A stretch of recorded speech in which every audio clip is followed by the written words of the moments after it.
Hey YouTube viewers, it's Broey here, and I have the biggest news ever. One of my many sources has let me in on a little tip. Gossip Girl is back, and she is a facelift. But I can't help but wonder whether this transformation is just some cheap filler, or if Gigi has been cut open and restructured from the inside out. Why, you ask? Well, that's one secret I'll definitely tell. So strap on your Louboutins and adjust your Chanel headbands, because we're about to discover whether this show's aged like a Burberry purse or a pair of brown emus. XOXO.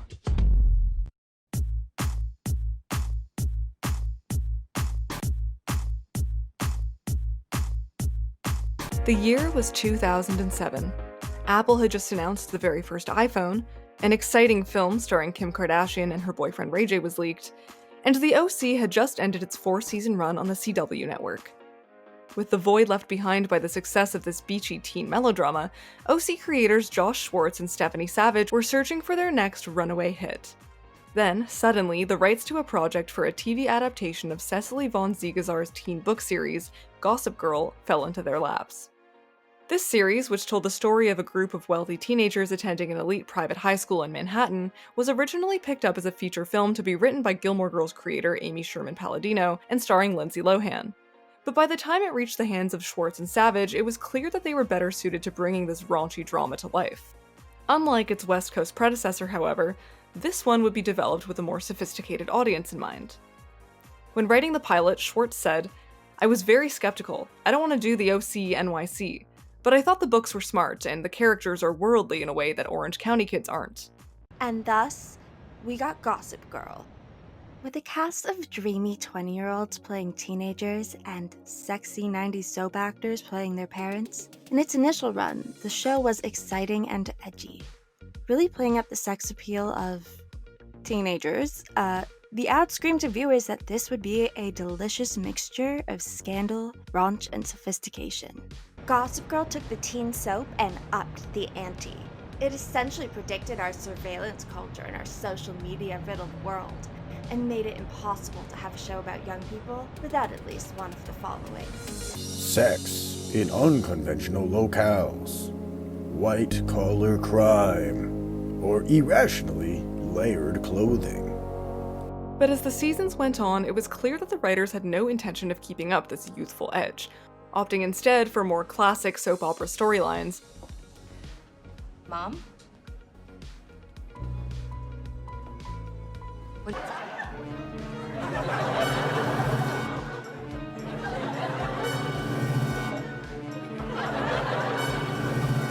And losing track of continuity so often that there are entire videos dedicated to the show's plot holes. The writers also just forgot how to write major characters like Rufus and Nate, one of whom becomes a petulant sweater-wearing baby, and the other becoming a petulant sweater-wearing guy. And to top it off, the greatest mystery of the show unravels like a discount bin H&M scarf when it's revealed that Humphrey is Gossip Girl, despite the numerous moments in the series that make this revelation impossible, or dubious at best. Yet despite its obvious decline in quality, Don't be a grumpy Gus. the show lives on as one of the greatest teen dramas of the 21st century. Its fandom remains strong on social media, and over the years it's become clear which characters have stood out as heroes and which have become villains. This continued interest in Gossip Girl has persisted to such an extent that HBO Max has announced a reboot comprising of 10 hour-long episodes. At the time of making this video, this is what we know about the pilot. 8 years after the original website went dark, a new generation of New York private school teens are introduced to the social surveillance of Gossip Girl. The prestige series will address just how much social media and the landscape of New York itself has changed in the intervening years. You can have 1 million Instagram followers as a junior in high school, and you definitely could not have had that 12 years ago. And I think also college is less important than it was the first time around. We had a lot of our characters vying for getting to Yale or getting to all of their colleges. It's sad to say, but I can't say that it's necessarily where everyone's endpoint is after high school. Okay. When you are rich and successful, a lot of these kids have their own brands already, or their own jobs, or their own huge careers as models or artists or actors or influencers, and so I think that really changes things. With an all-new diverse cast of actors, influencers, and pro skateboarders, this looks to be a promising new beginning. Karina Evans, who, among other successful projects, is known for directing 2 of Drake's music videos, with Schwartz, Savage, and screenwriter Josh Safran as executive producers. Though Evans' involvement, as well as the promise of queer plotlines, are promising indicators of a new direction for Gossip Girl, Safran accidentally summed up our anxieties about the show when he told ET, "It has the DNA of the original."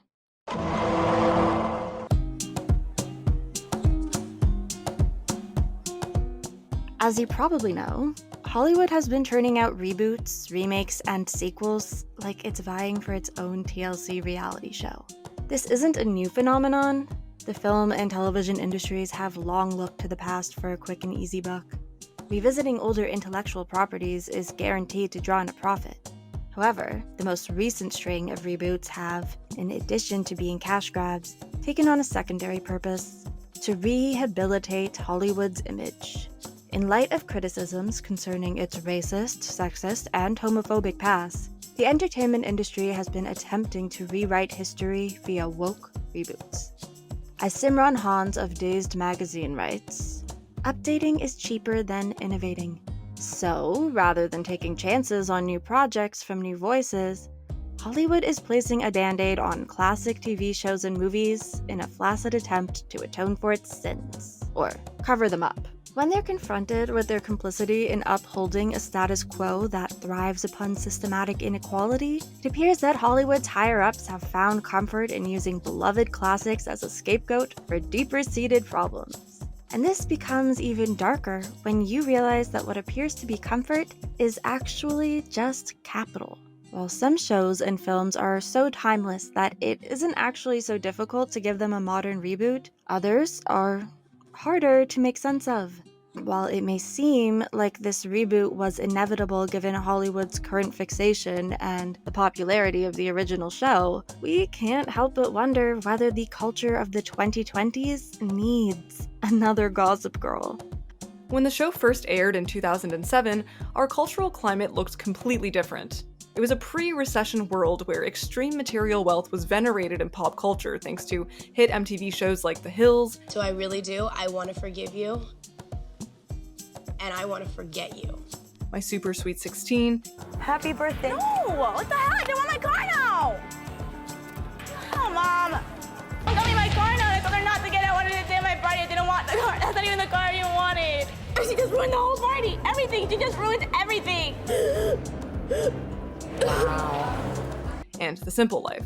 Now, do you guys hang out at Walmart? What? I've always heard that people hang out at Walmart. Why?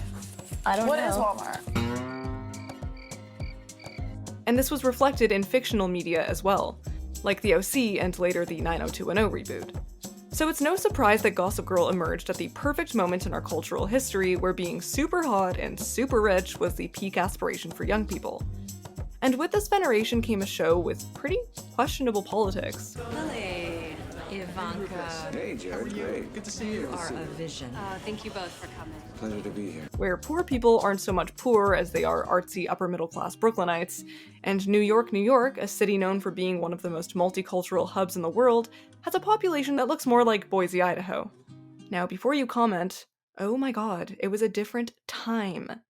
We're aware that any piece of media made over a decade ago probably won't fare well in today's world, and we can still enjoy them for what they are, but we want to explore if the politics of Gossip Girl were so integral to its existence that a more politically conscious reboot may not be justifiable at all. Looking back on the show and the fandom it spawned, what exactly is the true ethos of Gossip Girl? And if this ethos contradicts the political climate of 2021, do we enjoy it as a relic of a bygone era, or do we try to work it into today's more politicized and socially aware culture?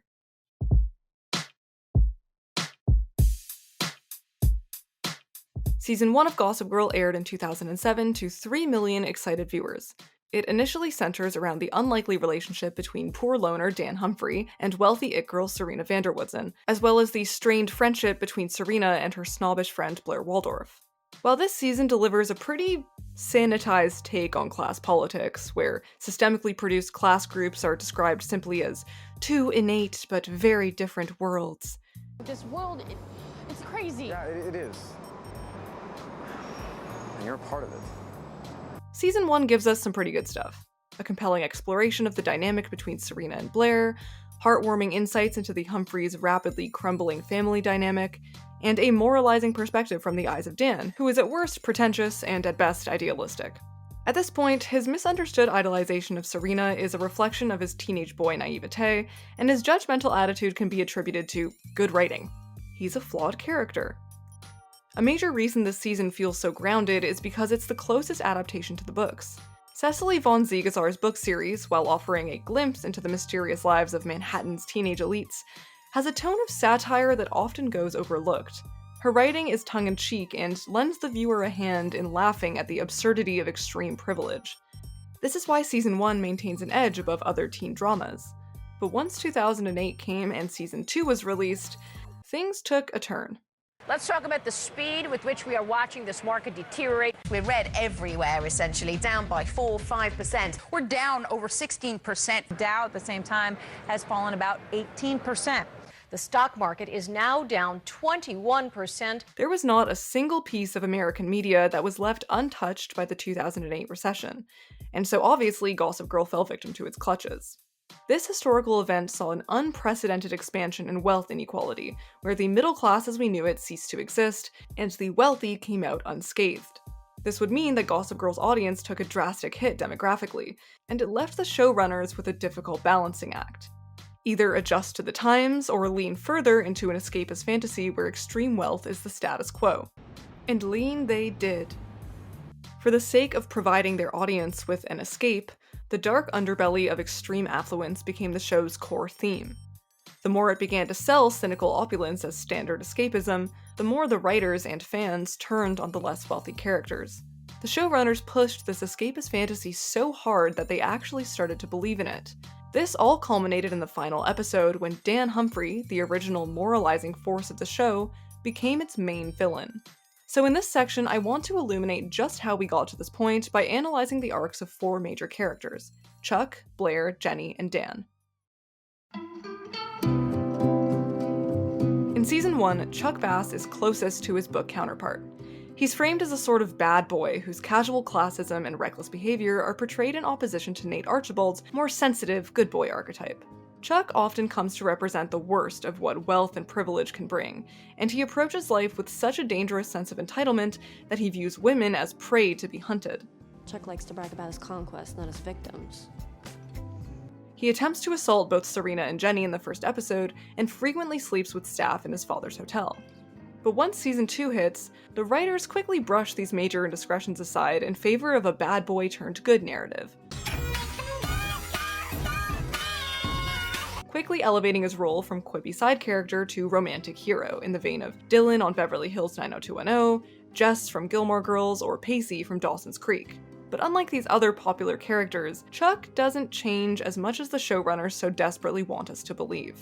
Rather than addressing his past sexual assaults by showing how he's learned from them, allegations from former staff are framed instead as an obstacle to Chuck's battle for the control of Bass Industries.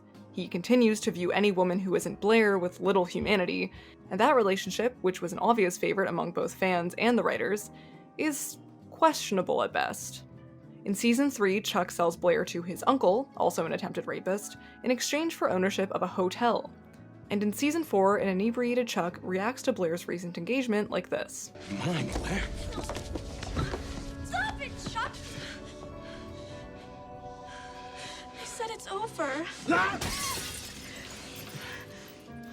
Yet over and over again, the show asks Blair, and by extension the audience, to forgive him, to root for him. Rather than showing us that Chuck has changed, the writers constantly undermine whatever this growth might be in their effort to give us an epic will-they-won't-they romance. But that doesn't stop them from constantly telling us that he's good now.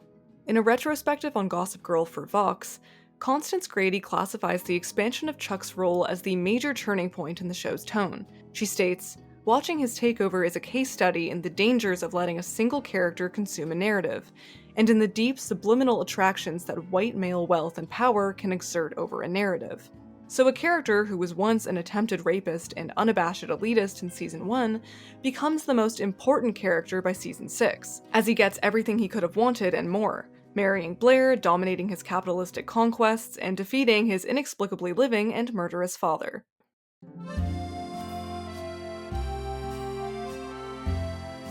Blair Waldorf is characterized in Season 1 as a status quo elitist who has more of a heart than she lets on.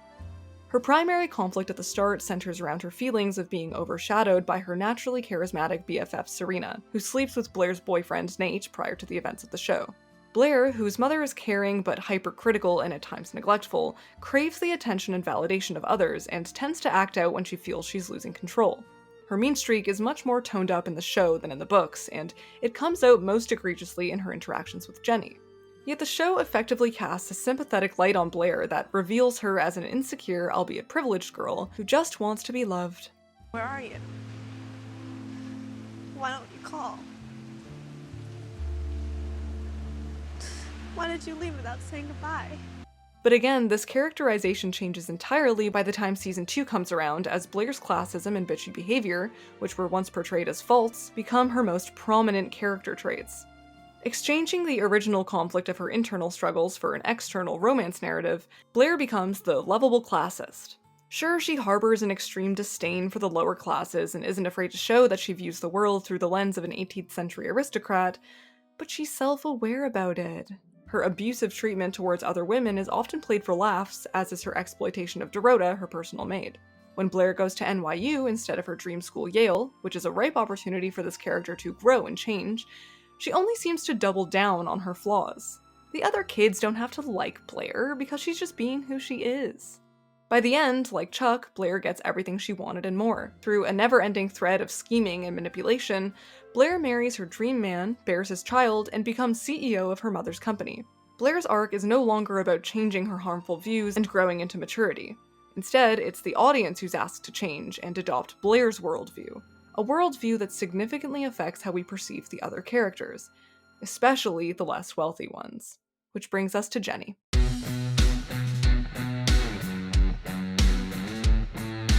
Jenny Humphrey has perhaps the most philosophical character arc on the show. She starts off in Season 1 as Dan's naive and ambitious younger sister.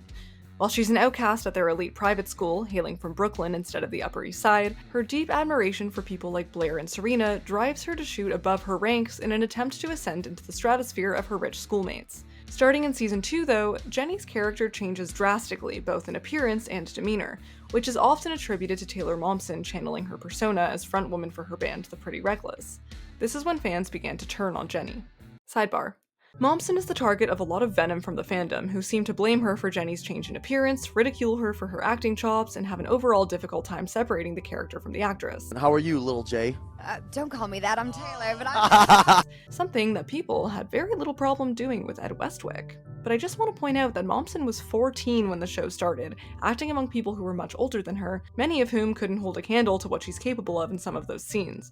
You're out of your mind! What the hell did you do, Agnes? She was a child star who had been acting since she was 2, and to this day has yet to receive her childhood earnings. It was clear that by the time she was a teenager, Momsen was burnt out. And frankly, I think there's something a bit icky about a bunch of adults judging a teenager they don't know for wanting to pursue what makes her happy.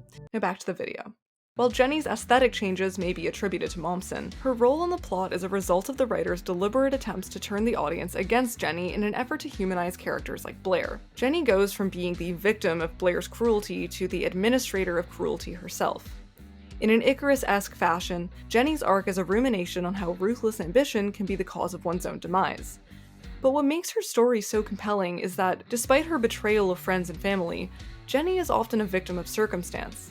She, like her brother Dan, and unlike the wealthier characters, possesses a real talent, fashion design. Yet her attempts to further her craft and gain a foothold in the industry are often thwarted by more ruthless people around her. This tension between corruption and victimhood makes Jenny the most relatable character, because at the end of the day, she's just a teenage girl who wants to succeed. Unfortunately though, the writers constantly undermine the more compelling aspects of Jenny's arc to lift up other characters. In their desperate effort to humanize Blair, Chuck, and even Serena, Jenny tends to be used as a foil. The writers often abruptly drop her most interesting storylines to insert her in the love lives of various couplings, Nate and Serena, Vanessa and Nate, and eventually Chuck and Blair. Her meddling grew so frequent that by the time Momsen left the show to focus on her music in Season 4, fans had already turned against the character. In her final storyline as a main character, Jenny hits rock bottom and loses her virginity to Chuck, shortly before he proposes to Blair. The power dynamic in these scenes is severely skewed. Not that I really have anywhere to go. could stay here if you want. It's not like you haven't done it before. Well, yeah, but that was always with Nate, playing video games or watching movies or whatever. Well, I don't play video games, so if you want to hang with me, you do what I do.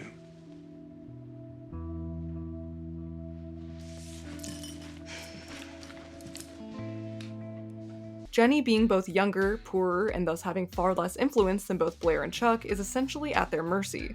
While both Jenny and Chuck have betrayed Blair to varying extents, the fallout lands heavily on Jenny's shoulders since this is her final major act on the show. After being banished from New York, she leaves the show for good. She appears briefly in season 4 with a whole new outlook, only to fall back into her ways, exposing her night with Chuck to Gossip Girl and helping Vanessa and Juliet take down Serena, and then she just leaves again. Chuck, on the other hand, remains on the show as a main character and begins a seasons-long redemption arc. This final act in season 3 and her actions during her brief stint in season 4 solidify Jenny as the ultimate detriment to everyone's happiness, including herself. And by framing her more as a villain than a victim, we as an audience also want Jenny to be put in her rightful place. Dan Humphrey is without fail the most talked about character on the show for the sole reason that he is Gossip Girl.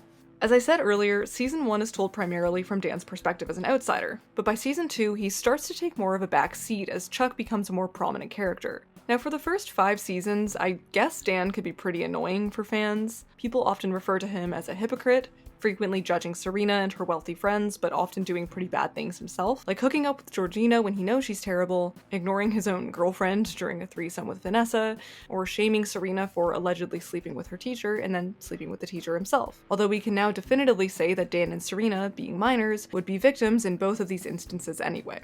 But aside from his occasional hypocrisy, many of Dan's sentiments towards the Upper East Siders are kind of valid. Nepotism does get Nate everything he wants without trying. Serena never really changes. Blair is a classist. Sure, Dan is flawed, but he's still a fundamentally moral person whose actions can't really be compared to some of the things the Upper East Siders do, and get away with. Lily can put an innocent person in prison. Serena can have an affair with a married congressman and essentially commit revenge porn. Nate can date a minor. Blair can manipulate innocent women into her sex games. Chuck can rape women. Yet the arguably less terrible behavior of Dan and the other less wealthy characters seem to suffer greater consequences in the court of public opinion and within the world of the show.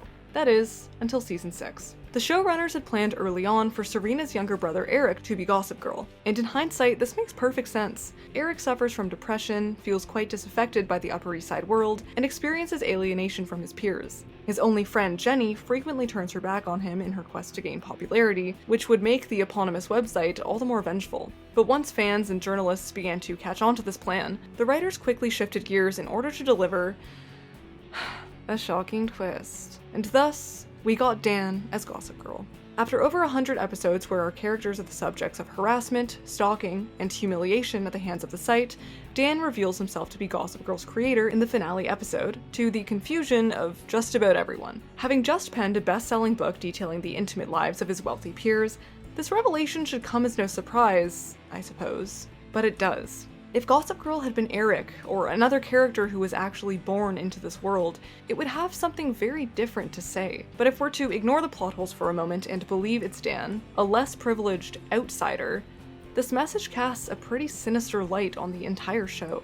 I know what I need to know, and that is Serena Vanderwoodson will never end up with a powerless striver. The writers try to justify their reveal by having Dan recite a monologue where he explains his motivations, but all this does is transition Dan from pretentious soft boy to borderline sociopath, actively ruining the lives of his friends, family, and crush just to get a foothold in Upper East Side society. And then the show did something it had seldom deigned to do for a less wealthy character. It rewarded him. After his confession and a quick scolding from Rufus and Blair, Dan is promptly forgiven, even praised. This is a hell of a thing you pulled off, kid. I'm in awe. I hacked it and stole it from him. That makes me way more awesome. And goes on to marry his dream girl. To truly ingratiate himself in Upper East Side society, Dan had to stoop to its depths. We're supposed to be different. I used to be. Got me nowhere. So now I'm the same. And thus, the show presents us with the most insidious message of all. Wealth, privilege, and power corrupt, And that's okay. So what is the true ethos of Gossip Girl? In her book, Framing Class, Media Representations of Wealth and Poverty in America, Diana Elizabeth Kendall identifies 6 dominant ways that the media frames wealthy people. The consensus frame, where the wealthy are just like everyone else. The admiration frame, where the wealthy are generous and caring people. The emulation frame, where the wealthy personify the American dream. The price tag frame, where the wealthy believe in the gospel of materialism. The sour grapes frame, where the wealthy are unhappy and dysfunctional. And the bad apple frame, where only some wealthy people are scoundrels. I'd argue that Gossip Girl begins with the sour grapes frame. Season 1 is told from the perspective of Dan, whose treatment by those around him reveals to us how crippling and archaic this old money world can be.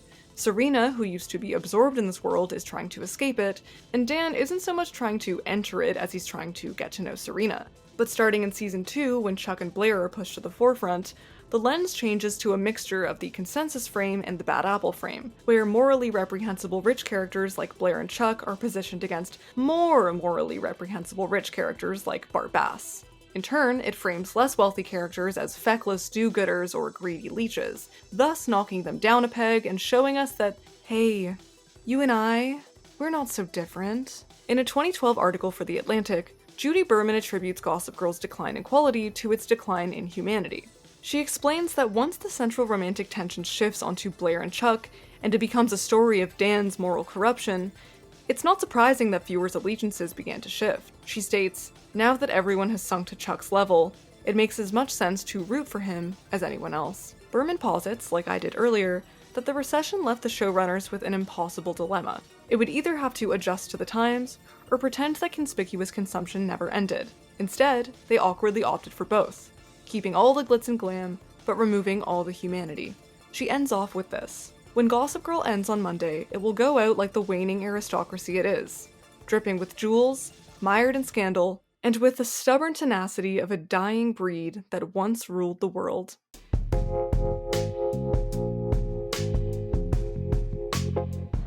Like the inevitable passing of time, it appears that every show we enjoyed as children must be rebooted. And now, less than a decade after Dan, Gossip Girl Humphrey signed off on the last post, the show's coming back. Like the tragic Gen Xers and millennials before us elder Zoomers must come to terms with the fact that we too are getting older. There are 2 kinds of TV reboots. The first kind are necessitated culturally. They make the case for their existence by improving upon the original property, often by making it updated for a contemporary audience. A recent example of this would be the 2017 remake of One Day at a Time, which updated the 1970s Norman Lear sitcom about a single mother raising 2 daughters by replacing the white family at its center with a Cuban-American one. In an interview with the Chicago Tribune, the reboot's co-creator, Gloria Calderon-Kellett, said she chose to pitch a reboot because she knew it would stand a better chance of being picked up by networks. Calderon-Kellett took the familiar territory of the original show and applied a new lens to it, one informed by her own experiences as a Cuban American. The show has also received acclaim for its storylines involving sexual orientation, and was nominated for Outstanding Comedy Series at the GLAAD Media Awards 3 times during its run. The second are those necessitated by capitalism, which leech off the popularity of our nostalgia as well as what's currently hip with the kids. The spirit behind these kinds of shows can be spotted in the recent drama surrounding Disney Plus's recently canned Lizzie McGuire reboot. Despite having already begun filming in New York, Miss Hilary Duff herself recently confirmed that the series is dead. While no specifics were given as to why, Duff has claimed that the creative differences are behind its cancellation. Previously, Duff expressed dissatisfaction with the family-friendly route being taken by Disney, despite Lizzie now being a woman in her 30s. Disney has generally been one of the worst offenders when it comes to pointlessly revisiting older properties, and by canceling this reboot because it threatened to be subversive in any way, they have unintentionally exposed what we knew all along. They're not in it for innovation or progress. It's all about the money, baby. When a show we loved in a past life is brought back from the dead, we hope that it will justify its return with a noble cause. However, the cynic in us all can't help but fear for the worst, and all too common. That it might just be an opportunistic cash grab that fans of the original will have no reason to watch. Our only degree of hope for the new Gossip Girl is if it, and I can't believe I'm saying this, follows the mold of the Saved by the Bell reboot. Quick disclaimer, I was born in the mid-90s, and thus my relationship to the original Saved by the Bell is limited to after-school reruns. However, I think I get the gist. But for the uninformed, Saved by the Bell was a sitcom running from 1989 to 1993. Followed a bunch of upper-class California teens attending Bayside High. Led by high-functioning sociopath Zach Morris, the friends often find themselves in sticky situations, but they are ultimately saved by the bell.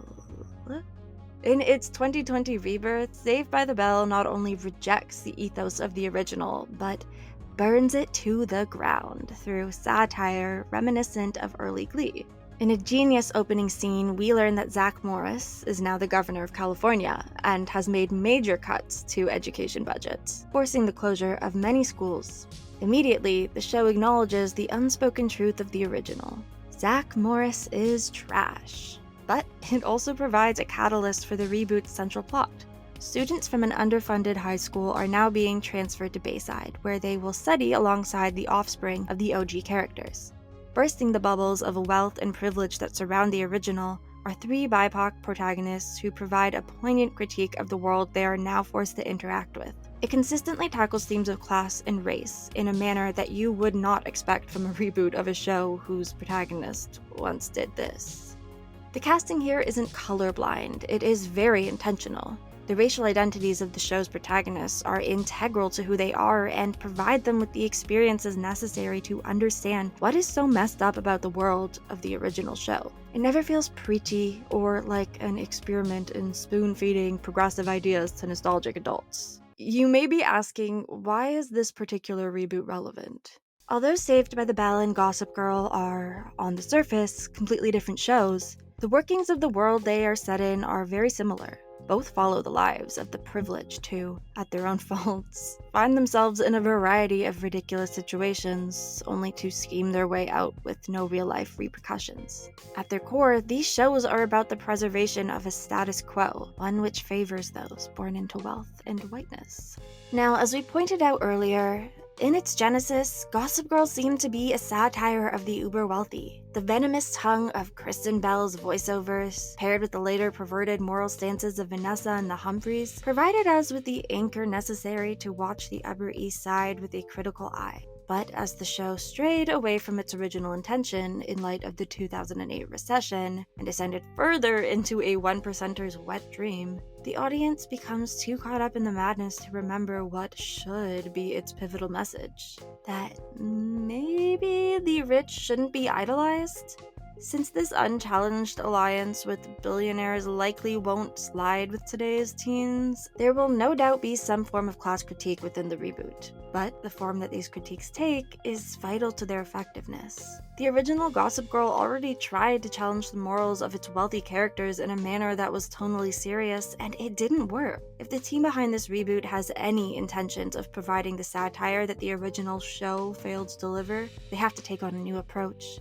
Like the Saved by the Bell reboot, Gossip Girl must subtly weaponize humor in a way that sheds a light on how hollow both the environment of the show and the people who have long occupied it truly are. While we love a good Blair Waldorf quip, this time around the dialogue is going to need to be more in line with Lucille Bluth.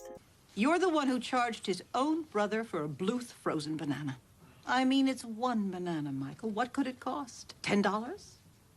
You've never actually set foot in a supermarket, have you? I don't have time for that. If we can't laugh at the rich, then what's the point? Now you may be saying to yourself, guys, it's escapism, it's a fantasy, let us live. Perhaps we should ask, what exactly is this fantasy that we're all trying to escape into? These days, escapism has become a weapon against criticism. A catch-all term used to justify laziness. When set in an alternate universe, it can be wonderful. But when fantasies are set in a world indistinguishable from our own, ones which share our history and deny the existence of institutional barriers such as race and class, it isn't only willfully ignorant, it can also be harmful. Woke reboots often are a fantasy, turned out by Hollywood to capitalize on our nostalgia, with no real introspection on their own part. It's worth asking how choosing to recycle a show that made no effort to address race, with what is now a largely BIPOC cast, functions to serve anyone other than the executives, hoping to be absolved of their guilt. In a great piece on the upcoming Buffy the Vampire Slayer reboot, which is going to star a Black woman as the new Slayer, Candace Frederick wrote, "What's insulting is the thought that we're supposed to be happy with whatever representation we get, without understanding that what we crave and demand goes far beyond the simple presence of a person of color on screen. It's about substance. It's about the opportunity for an actor or actress of color to be able to stand on their own merit and not in the shadows of their white predecessor. It's about the importance of highlighting original stories by and featuring talents of color, without presenting it through a white gaze. If this new Gossip Girl wants to be more than a cheap ploy to capitalize on Gen Z's passion for social justice, it will have to make a case for its existence in our current political climate. This means actually addressing social issues instead of ignoring the concept of race. It means no more treating valid criticisms of privatized education as hippie jibber-jabber. And it means no more making excuses for rapists simply because they have a Hamlet complex. I can't afford. Gossip Girl was without a doubt a cultural phenomenon. But as we become more aware of the deep-seated inequalities in our society, its politics become uglier with each passing year, as the depths to which wealth and privilege extend are far deeper than we imagined. And the breadth to which corruption will divide us more than ever, Gossip Girl's villains start to look more like victims, and its heroes like villains. How the Gossip Girl characters would react to the BLM movement. Starting off with our favorite but most toxic couple in the show, we have Miss Blair and Mr. Jack, as Dorota says, and they wouldn't post anything on social media. They'd be like completely silent and wouldn't go to any protests. But then, like, behind the scenes, they would be donating, like, millions of dollars to, like, every social justice organization and, like, handing out $100 bills in the streets. Exactly. Anytime Blair sees a black person, she goes, "Hello, strong, powerful African-American. Would you like $100? Dorota, give her $100, you know? Yeah. I'm not sure about that. Reboots on the surface are an interesting exercise for the industry to reflect on itself. But what Schwartz and Savage prove to us in their handling of the show's characters is that they're ill-equipped to tackle the subject matter with delicacy or nuance. Gossip Girl is a show predicated on glamorizing extreme wealth, allowing audiences the rare opportunity to glimpse into their secretive lives and derive pleasure from it. If the show were to exist today, it would have to execute the almost impossible balancing act of humanizing its wealthy protagonists while challenging their extreme privilege. And as the pandemic made our steep class divisions way too obvious, imagine there's no heaven. Do we even want to watch the uber rich anymore? We're willing to give the reboot a chance. But at the end of the day, Gossip Girl is predicated on allowing the plebes to glimpse into a life that almost none of us will ever experience. And to that end, why do a reboot at all when there are other, more compelling stories to tell, other heroes to root for? Suffice it to say that, as evil villain Dan Humphrey once said, Gossip Girl's dead. Or is it? When the curtains close on a dying show, we must accept that sometimes there should be no encore. And when we crave an escape, it can be difficult to separate the place we're escaping to from the reason we're running in the first place.